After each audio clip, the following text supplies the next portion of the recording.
خانہ کعبہ کو کون تباہ کرے گا؟ رسول اللہ صلی اللہ علیہ وآلہ وسلم نے فرمایا، میرے بعد ایک ایسا شخص آئے گا جو خانہ کعبہ کو گرا دے گا اور پھر کعبہ کے ٹکڑے ٹکڑے کر کے انہیں سمندر میں بہائے گا، غلاف کو پھاڑے گا اور اپنے لیے چادر بنا لے گا۔ صحابہ کرام نے پوچھا، اس آدمی کی نشانی کیا ہوگی؟ تو حضور صلی اللہ علیہ وآلہ وسلم نے فرمایا، وہ ایسے ملک سے نکلے گا جہاں کے لوگ بسم اللہ الرحمن الرحیم۔ محترم ناظرین، خانہ کعبہ مکہ مکرمہ کی ایک نشینی علاقے میں واقع ہے جہاں پرانے زمانے میں بارش اور سیلاب کا پانی جمع ہو جایا کرتا تھا۔ اس سے اس کی دیواروں اور اندرونی حصوں کو کافی نقصان پہنچتا تھا۔ پانی کی روک تھام کے لیے اس زمانے میں خانہ کعبہ کے باہر ایک بند بنوایا گیا تھا، لیکن یہ بند بھی پانی کے ریلوں کے آگے نہ ٹھہر سکا اور بار بار ٹوٹنے کے بعد آخرکار بالکل منہدم ہو گیا، جس کے بعد عمارت کو زیادہ نقصان پہنچتا رہا۔ یوں ہوتے ہوتے صورتحال اس قدر بگڑ گئی کہ ایک زمانے میں یوں دکھائی پڑنے لگا جیسے کعبہ کی خستہ عمارت ان قریب دھڑم سے آ کر نیچے گرے گی۔ اہل مکہ اس صورتحال سے بہت پریشان تھے۔ وہ کعبہ کی خستہ اور بوسیدہ حصوں کو گرا کر انہیں از سر نو تعمیر کرنا چاہتے تھے، مگر بات یہ تھی کہ ایام جاہلیہ سے ان کے ہاں یہ تصور چلاتا تھا کہ خانہ کعبہ کا کوئی حصہ گرانے سے خدا کا عذاب نازل ہوتا ہے، اس لیے کسی کو بھی مرمت کا حوصلہ نہیں پڑتا تھا۔ ادھر مسلسل سیلابوں اور شہر سے آنے والے پانی نے خانہ کعبہ کے فصیل کو اس قدر کمزور کر دیا تھا کہ فوری مرمت لازمی ہونی چاہیے، اور حضور نبی کریم صلی اللہ علیہ وآلہ وسلم تب بے حد خلیق اور ملنسار تھے۔ آپ صلی اللہ علیہ وآلہ وسلم اجتماعی اور فلاحی معاملوں میں اہل مکہ کے ساتھ مل جل کر رہا کرتے تھے، اور آپ صلی اللہ علیہ وآلہ وسلم کو بھی خانہ کعبہ کی خستہ حالی کی فکر رہتی تھی، بلکہ اس عوامی تشویش کا احساس آپ صلی اللہ علیہ وآلہ وسلم کو سب سے زیادہ لاحق تھا۔ خانہ کعبہ کی تعمیر نو کو اولیت ملنے میں کئی باتوں کا دخل ہے۔ چنانچہ کعبہ کے بیچ ایک کنواں ہوتا تھا، زیارت کے لیے آنے والے اس کنویں میں اپنا نذرانے پھینک دیا کرتے تھے۔ ایک دفعہ کسی نے اس کنویں سے کئی قیمتی اشیاء چرا لی۔ چور کو چوری میں اس لیے بھی آسانی ہوتی تھی کہ کعبہ کی دیواریں نیچی بھی تھیں اور کچی بھی تھیں، ان پر کوئی چھت بھی نہ تھی۔ بہت کوشش کے باوجود چور کو پکڑ لیا گیا۔ جرم کی پاداش میں اس کے دونوں ہاتھ کاٹ دیے گئے، مگر نذرانے والے کنویں سے مال و دولت کو مزید چوری سے بچانے کے لیے خستہ دیواروں کو گرا کر پختہ دیواریں بنانا اور ان پر چھت تعمیر کرنا ضروری تھا۔ اس کے علاوہ ایک دلچسپ واقعہ بھی اس کام پر فوری توجہ کا سبب بن گیا۔ چنانچہ کعبہ کی اس کنویں میں جس میں لوگ اپنے نذرانے پھینک دیا کرتے تھے، اس کنویں میں ایک پھنکار ناگ بھی رہتا تھا۔ وہ دن کے وقت کنویں سے نکل کر کعبہ کی منڈیر پر بیٹھ جایا کرتا اور مسجد سے دھوپ سینکا کرتا تھا۔ اگر کوئی شخص اس کے نزدیک جانے کی کوشش کرتا تو وہ پن پھیلا کر خوفناک پھنکار کرتا اور ڈسنے کو لپکتا، جس سے سب لوگ بھاگ کھڑے ہوتے۔ مرمت اور تعمیر نو کا کام شروع ہونے میں اس صاحب کا خوف بڑھ چکا تھا، مگر پھر یوں ہوا کہ انہی دنوں میں ایک بڑا سا عقاب اڑتے اڑتے ادھر آ نکلا۔ وہ بجلی کی طرح سانپ پر لپکا اور اسے دبوچ کر لے اڑا، اور حضرت ابن عباس رضی اللہ تعالیٰ عنہ فرماتے ہیں کہ وہ سانپ جو خانہ کعبہ کے اندر تھا، جس وقت قریش نے خانہ کعبہ کی تعمیر کا ارادہ کیا تھا تو عقاب پرندے نے اس سانپ کو خانہ کعبہ سے آ کر اٹھا لیا اور اس کو لے جا کر ہجوم کے اندر ڈال دیا تھا، اور وہاں کی سرزمین نے اس سانپ کو نگل لیا تھا۔ چنانچہ یہی جانور قیامت کے قریب صفا کے پاس سے نکلے گا اور لوگوں سے ہم کلام ہوگا، جسے دابت الارض کے نام سے پہچانا جاتا ہے۔ یہ جانور زمین سے اس طرح نکلے گا جیسے بچہ ماں کے پیٹ سے پیدا ہوتا ہے۔ بہرحال سانپ کے خاتمے کے بعد لوگ یوں محسوس کرنے لگے جیسے خانہ کعبہ کی تعمیر نو کے لیے خدا نے ان کا راستہ صاف کر دیا ہے۔ اتفاق کی بات یہ ہے کہ عین انہی دنوں میں ایک یونانی تاجر اور کاریگر باقوم کا جہاز طوفان کی زد میں آ گیا اور بندرگاہ جدہ کے ساحل کے نزدیک آ کر کنارے سے ٹکرا کر تباہ ہو گیا۔ باقوم اپنے وقت کا ہنرمند کاریگر تھا، اسے معماری اور نجاری میں بھی کافی مہارت حاصل تھی۔ اہل مکہ کو جہاز کی تباہی کی خبر ہوئی تو انہوں نے باقوم کے پاس لوگوں کو روانہ کیا۔ لوگوں نے اس کا ٹوٹا پھوٹا جہاز خرید لیا تاکہ اس کی لکڑی کے تختے خانہ کعبہ کی تعمیر نو میں استعمال کیے جا سکیں۔ لوگوں نے باقوم کو اپنے ہمراہ مکہ چلنے اور خانہ کعبہ کی مرمت کے کام کی نگرانی کرنے پر راضی کر لیا۔ چنانچہ باقوم کی معاونت کے لیے مکہ کے ایک تجربہ کار کاریگر کی خدمات بھی حاصل کر لی گئیں اور پھر بڑے زور و شور سے کام شروع کر دیا گیا۔ خانہ کعبہ کی تعمیر نو کے اس تاریخی کام میں تمام قبیلے متحد ہو کر پورے جوش و خروش سے مصروف ہو گئے اور کوئی قبیلہ بھی اس شرف سے محروم نہ رہا، اور حضور نبی کریم صلی اللہ علیہ وآلہ وسلم بھی اس کام میں بڑھ چڑھ کر حصہ لے رہے تھے۔ ہر قسم کا مطلوبہ تعمیری سامان فراہم کر لیا گیا اور مکہ کے آس پاس کی پہاڑیوں سے نیلے پتھر جمع کر لیے گئے اور تعمیر کا کام بڑی دلچسپی اور ذمہ داری سے آگے بڑھنے لگا۔ جب دیواریں 5-6 فٹ کے لگ بھگ اٹھ گئیں تو حجر اسود کو اس کی پرانی جگہ پر نصب کرنے کا مرحلہ درپیش ہوا۔ اس مقدس پتھر کو اٹھا کر اس کی قدیم روایتی جگہ پر رکھنا ایک ایسا بڑا اعزاز تھا جسے حاصل کرنے کے لیے ہر قبیلہ خواہش مند تھا۔ چنانچہ اس نازک معاملے پر گرم گرم بحث بازی کا سلسلہ شروع ہو گیا اور جلدی نوبت تلخ کلامی اور تو میں تک جا پہنچی، اور کوئی قبیلہ بھی اپنے حق سے دستبردار ہونے پر رضامند نہ تھا۔ تکرار لمبی ہوتی گئی تو معاملہ جنگ و جدل کی صورت اختیار کر گیا۔ آن وید میں تلوار کھینچ گئی اور وہ خون خوار درندے مرنے مارنے پر آمادہ ہو گئے۔ ایک جنگجو قبیلے نے تو حد ہی پار کر دی۔ انہوں نے صاف صاف کہہ دیا کہ وہ کسی اور قبیلے کو حجر اسود نصب کرنے کی ہرگز اجازت نہیں دیں گے، اور پرانے زمانے میں عرب میں دستور تھا کہ جب کوئی شخص کسی مفاد کے لیے جان دینے کی قسم کھاتا تو انسانی خون سے بھرے ہوئے پیالے میں اپنی انگلیاں ڈبو لیتا تھا۔ چنانچہ اس وحشی قبیلے کا سردار خون سے لبالب کٹورا خانہ کعبہ میں اٹھا لایا، اور قبیلے کے سب تند و تیز نوجوانوں نے خون میں ہاتھ ڈبو کر عہد کر لیا کہ اگر کسی اور قبیلے نے ہجر اسود نصب کرنے کی جرت کی تو وہ سب کے سب کٹ مریں گے۔ غرض کہ پورے 4 دن تناؤ اور تصادم کی یہ خوفناک کیفیت لوگوں کے اعصاب پر بری طرح سوار رہی، اور یوں دکھائی دیتا تھا کہ قتل و غارت کا سلسلہ کسی وقت بھی سارے مکہ کو اپنی لپیٹ میں لے سکتا ہے۔ چنانچہ قریش کا ایک بڑا سردار بہت دانشمند اور ذہین تھا۔ وہ چاہتا تھا کہ حجر اسود کا ہنگامی کسی خون خرابے کے بغیر طے ہو جائے۔ چنانچہ اس نے مشورہ دیا کہ کل صبح جو شخص کوئی صفا والی جانب سے سب سے پہلے خانہ کعبہ میں داخل ہو اسے امیر مان لیا جائے، اور حجر اسود کو نصب کرنے کے بارے میں پھر جو بھی فیصلہ وہ دے اسے تمام قبیلے حتمی طور پر تسلیم کریں گے۔ بوڑھے سردار کی تجویز پر سب کا اتفاق ہو گیا۔ چنانچہ دوسری صبح سب لوگ خانہ کعبہ کے باہر بیٹھ کر بے تابی سے انتظار کرنے لگے کہ کوئی صفا کی طرف سے سب سے پہلے کون شخص اندر داخل ہوتا ہے۔ خدا کی قدرت دیکھیے کہ اس صبح جو شخص اس جانب سے سب سے پہلے خانہ کعبہ میں داخل ہوا وہ حضور اکرم صلی اللہ علیہ وآلہ وسلم ہی تھے۔ حضور اکرم صلی اللہ علیہ وآلہ وسلم کا احترام تو سبھی کرتے تھے، بلکہ یہاں تک کہ اصل نام پکارنے کے بجائے آپ صلی اللہ علیہ وآلہ وسلم کو وہ لوگ احتراماً صادق اور امین کے معزز ترین ناموں سے پکارتے تھے۔ چنانچہ جو ہی آپ صلی اللہ علیہ وآلہ وسلم خانہ کعبہ میں داخل ہوئے ہر طرف خوشی کے نعرے بلند ہونا شروع ہوئے اور لوگ بے ساختہ پکار اٹھے، یہ تو وہی امین ہیں جنہیں ہم خوب جانتے ہیں، ہم انہیں بخوشی اپنا امیر تسلیم کرتے ہیں۔ اور حضور صلی اللہ علیہ وآلہ وسلم موقع کی نزاکت سے بخوبی آگاہ تھے۔ آپ صلی اللہ علیہ وآلہ وسلم نے ارشاد فرمایا کہ ایک چادر لاؤ، چنانچہ فوراً چادر لائی گئی۔ آپ صلی اللہ علیہ وآلہ وسلم نے اسے زمین پر بچھا دیا اور اپنے مبارک ہاتھوں سے حجر اسود اٹھا کر چادر کے بیچ میں رکھ دیا، اور پھر تمام قبیلوں کے منتخب نمائندوں سے فرمایا کہ اب تم سب اس چادر کے کنارے تھام لو اور اسے اٹھا کر اس مقام تک لے جاؤ جہاں حجر اسود نصب ہونا ہے۔ چنانچہ سب لوگ چادر کے کنارے تھامے خوشی خوشی اس مقام پر پہنچ گئے۔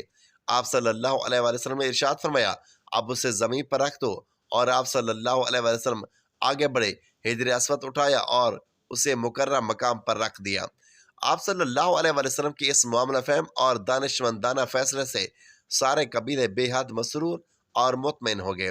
حضور نبی کریم صلی اللہ علیہ وآلہ وسلم کی اس دانشمندی سے وہ قبیلے ایک خونخوار خانہ جنگی سے بچ گئے، ورنہ وہ اکڑ لوگ تو مرنے مارنے کے لیے تیار ہو کر تباہی کے دہانے پر پہنچ چکے تھے۔ وہ جاہل لوگ جو ذرا سی باتوں پر تلواریں تان کر تصادم کے شعلے میں کود پڑنے کے عادی تھے، بھلا عزت اور ناموس کے اتنے بڑے معاملے پر صبر و تحمل اور فہم و فراست سے کیسے کام لے سکتے تھے؟ چنانچہ حجر اسود کے اس مشہور واقعے کو بہت تاریخی اہمیت حاصل ہے۔ دور نبوت میں آپ صلی اللہ علیہ وآلہ وسلم کی یہ حدیث بھی اس موقع کی طرف ایک لطیف اشارہ ہے کہ آپ صلی اللہ علیہ وآلہ وسلم نے ارشاد فرمایا کہ میں نبوت کی عمارت کا آخری پتھر ہوں، اور حضور نبی کریم صلی اللہ علیہ وآلہ وسلم ہی وہ شخصیت تھی کہ جنہوں نے اہل مکہ کو ان تمام فسادات اور ظلم و ستم سے نجات دلوائی، اور آپ صلی اللہ علیہ وآلہ وسلم نے اہل عرب کو پوری دنیا کے لیے مثال قوم بنا دیا۔ نبی کریم صلی اللہ علیہ وآلہ وسلم کی ولادت باسعادت عام الفیل میں ہوئی تھی۔ عام الفیل کا مطلب ہے کہ ہاتھی والا سال۔ یاد رکھیں عام الفیل یا ہاتھی والے سال کا ذکر قرآن میں سورۃ الفیل میں بھی ملتا ہے۔ اس سال حبشہ کے مقرر کردہ یمن کے گورنر ابرہہ نے مکہ پر حملہ کیا تھا۔ اس نے اصل میں سنا جو یمن کا شہر ہے اس میں ایک کلیسا یعنی چرچ الکلیس کے نام سے تعمیر کیا تھا۔ وہ کیونکہ مسیح تھا اس لیے وہ چاہتا تھا کہ عرب مکہ جانے کے بجائے اس کلیسا کو مرکز بنائیں۔ جب یہ ممکن نہ ہوا تو اس نے کعبہ کو تباہ کرنے کی ٹھانی۔ نعوذ باللہ۔ ناظرین، آج کی اس ویڈیو میں ہم آپ کو ابرہہ کے اس حملے کا مکمل واقعہ تفصیل کے ساتھ سنائیں گے۔ یاد رہے کہ یہ واقعہ فیل بھی کہلاتا ہے۔ اس واقعے کو واقعہ فیل کا نام کیوں دیا جاتا ہے یہ بھی آپ کو بتائیں گے، اور اس کے ساتھ آپ کو یہ بھی بتائیں گے کہ ابرہہ کون تھا اور آپ صلی اللہ علیہ وآلہ وسلم کی ولادت اس واقعے کے کتنے دن بعد ہوئی۔ ناظرین، یہ واقعہ کچھ اس طرح سے ہے کہ ابرہہ یمن کا عیسائی حاکم تھا۔ حج کے دنوں میں اس نے دیکھا کہ لوگ بیت اللہ کا حج کرنے جاتے ہیں۔ اس نے اپنے لوگوں سے پوچھا کہ یہ لوگ کہاں جاتے ہیں؟ اسے جواب ملا کہ بیت اللہ کا حج کرنے کے لیے مکہ جاتے ہیں۔ اس نے پوچھا بیت اللہ کس چیز کا نام ہے؟ اسے بتایا گیا کہ پتھروں کا۔ اس نے پوچھا اس کا لباس کیا ہے؟ بتایا گیا کہ ہمارے ہاں سے جو دھاری دار کپڑا جاتا ہے اس سے اس کی پوشاک تیار ہوتی ہے۔ ابرہہ عیسائی تھا۔ ساری بات سنی اور اس نے کہا کہ مسیح کی قسم میں تم لوگوں کے لیے اس سے اچھا گھر تعمیر کروں گا۔ اس طرح اس نے سرخ، سفید، زرد اور سیاہ پتھروں سے ایک گھر بنوایا، سونے اور چاندی سے اس کو سجایا، اس میں کئی دروازے رکھوائے، اس میں سونے کے پتھر جڑائے، اس کے درمیان جواہر لگائے، اس مکان میں ایک بڑا سا یاقوت لگوایا، پردے لگوائے، وہاں خوشبوئیں سلگانے کا انتظام کیا۔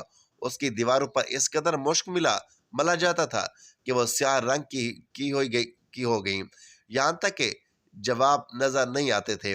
پھر لوگوں سے کہا اب تمہیں بیت اللہ کا حج کرنے کے لیے مکہ جانے کی ضرورت نہیں رہی، میں نے یہیں تمہارے لیے بیت اللہ بنوا دیا ہے، لہٰذا اب تم اس کا طواف کرو۔ نعوذ باللہ۔ اس طرح کچھ قبائل کئی سال تک اس کا حج کرتے رہے، اس میں اعتکاف کرتے رہے، حج والے مناسک بھی ادا کرتے رہے۔ عرب کے ایک شخص نفیل خشمی سے یہ بات برداشت نہ ہو سکی۔ وہ اس مصنوعی خانہ کعبہ کے خلاف دل میں کرتا رہا۔ آخر اس نے دل میں ٹھان لی کہ وہ ابرہہ کی اس عمارت کو گندا کر کے چھوڑے گا۔ پھر ایک رات اس نے چوری چھپے بہت سی گندگی اس میں ڈال دی۔ ابرہہ کو معلوم ہوا تو سخت غضبناک ہوا، کہنے لگا کہ یہ کارروائی کس عرب نے اپنے کعبہ کے لیے کی ہے؟ میں اسے گرا دوں گا، اس کا ایک ایک پتھر توڑ دوں گا۔ اس نے شاہ حبشہ کو یہ تفصیل لکھ دی، اس سے درخواست کی کہ وہ اپنا ہاتھی بھیج دیں۔ اس ہاتھی کا نام محمود تھا۔ یہ اس قدر بڑا تھا کہ اتنا بڑا ہاتھی روئے زمین پر دیکھنے میں نہیں آیا تھا۔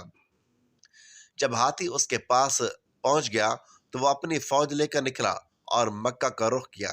یہ لشکر جب مکہ کے قریب و جوار میں پہنچا تو ابرہہ نے فوج کو حکم دیا کہ ان لوگوں کے جانور لوٹ لیے جائیں۔ اس کے حکم پر فوجیوں نے جانور پکڑ لیے، ان میں عبد المطلب کے اونٹ بھی شامل تھے۔ نفیل بھی اس لشکر میں ابرہہ کے ساتھ موجود تھا اور یہ حضرت عبد المطلب کا دوست تھا۔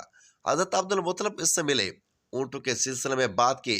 نفیل نے ابرہہ سے کہا کہ قریش کا سردار حضرت عبد المطلب آپ سے ملنا چاہتا ہے۔ یہ شخص تمام عرب کا سردار ہے، شرف اور بزرگی اسے حاصل ہے، لوگوں میں اس کا بہت بڑا اثر ہے، لوگوں کو اچھے اچھے گھوڑے دیتا ہے، انہیں عطیہ دیتا ہے، کھانا کھلاتا ہے۔ یہ گویا عبد المطلب کا تعارف تھا۔ ابرہہ نے انہیں ملاقات کے لیے بلا لیا۔ ابرہہ نے ان سے پوچھا بتائیے آپ کیا چاہتے ہیں؟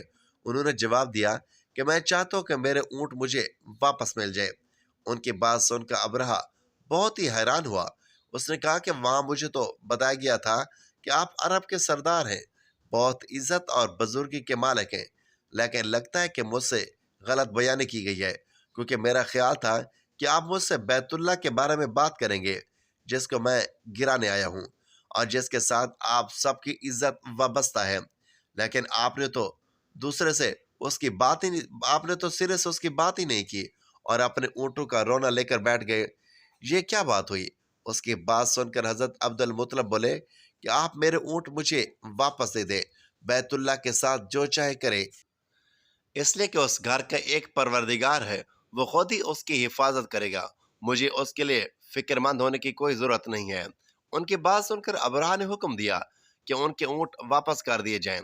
جب انہیں ان کے اونٹ واپس مل گئے تو انہوں نے ان کے سموں پر چمڑے چڑھا دیے، ان پر نشان لگا دیے، انہیں قربانی کے لیے وقف کر کے حرم میں چھوڑ دیا۔ تو محترم ناظرین، تاکہ پھر کوئی انہیں پکڑ لے تو حرم کعبہ کا پروردگار اس پر غضبناک ہو، پھر حضرت عبد المطلب ہیرا پہاڑ پر چڑھ گئے۔ ان کے ساتھ ان کے کچھ دوست تھے۔ انہوں نے اللہ سے درخواست کی، اے اللہ، انسان اپنے سامان کی حفاظت کرتا ہے تو تو اپنے سامان کی حفاظت خود کر۔ ادھر سے ابراہ اپنے لشکر لے کر آگے بڑھا، وہ خود ہاتھی پر سوار لشکر کے درمیان موجود تھا۔ ایسے میں اس کے ہاتھی نے آگے بڑھنے سے انکار کر دیا، وہ زمین پر بیٹھ گیا۔ ہاتھی بانو نے اسے اٹھانے کی بہت ہی کوشش کی لیکن وہ نہ اٹھا۔ انہوں نے اس کے سر پر ضربیں لگائیں، پھر بھی وہ کھڑا نہ ہوا۔ کچھ سوچ کر انہوں نے اس کا رخ یمن کی طرف کیا، وہ فوراً اس طرف چلنے لگا۔ اس کا رخ پھر مکہ کی طرف کیا گیا تو پھر وہ رک گیا۔ ہاتھی بانو نے یہ تجربہ بار بار کیا۔ آخر ابرہہ نے حکم دیا کہ ہاتھی کو شراب پلائی جائے تاکہ نشے میں اسے کچھ ہوش نہ رہ جائے اور ہم اسے مکہ کی طرف آگے بڑھا سکیں۔ چنانچہ اسے شراب پلائی گئی لیکن اس پر اس کا بھی اثر نہ ہوا۔ ناظرین، کہتے ہیں کہ ابرہہ کے ہاتھی کو اٹھانے کی کوشش جاری تھی کہ اچانک سمندر کی طرف سے ان کی طرف اللہ تبارک و تعالی نے ابابیلوں کو بھیج دیا۔ وہ ٹیڈیوں کے جھنڈ کی طرح آئے۔ دوسری طرف عبد المطلب مکہ میں داخل ہوئے، حرم میں پہنچے اور کعبہ کے دروازوں کی زنجیر پکڑ کر ابرہہ اور اس کے لشکر کے خلاف فتح کی دعا مانگی۔ ان کی دعا کے الفاظ یہ تھے، اے اللہ، یہ بندہ اپنے قافلے لے اور اپنی جماعت کی حفاظت کر رہا ہے، تو اپنے گھر یعنی بیت اللہ کی حفاظت فرما۔ ابرہہ کا لشکر فتح نہ حاصل کر سکے، ان کی طاقت تیرے طاقت کے آگے کچھ بھی نہیں ہے، آج سلیب کا کامیاب نہ ہو۔ ناظرین، یاد رہے کہ سلیب کا لفظ اس لیے بولا کہ ابرہہ عیسائی تھا اور سلیب کو عیسائی اپنے نشان کے طور پر ساتھ لے کر چلتے ہیں۔ اب انہوں نے اپنی قوم کو ساتھ لیا اور ہیرا پہاڑ پر چڑھ گئے کیونکہ ان کا خیال تھا وہ ابرہہ کا مقابلہ نہیں کر سکیں گے۔ اور پھر اللہ تعالی نے پرندوں کے جھنڈ بھیج دیے۔ یہ پرندے چڑیا سے قدرے بڑے تھے، ان میں سے ہر پرندے کی چونچ میں پتھر کے 3 ٹکڑے تھے۔ یہ پتھر پرندوں نے ابرہہ کے لشکر پر گرانے شروع کیے۔ جو ہی یہ پتھر ان پر گرے، ان کے ٹکڑے ٹکڑے ہو گئے، بالکل اسی طرح جیسے آج کسی جگہ کے اوپر سے بم گرایا جائے تو جسموں کے ٹکڑے اڑ جاتے ہیں۔ ابرہہ کا ہاتھی محمود البتہ ان کنکریوں سے محفوظ رہا، باقی سب ہاتھی تاس ناس ہو گئے۔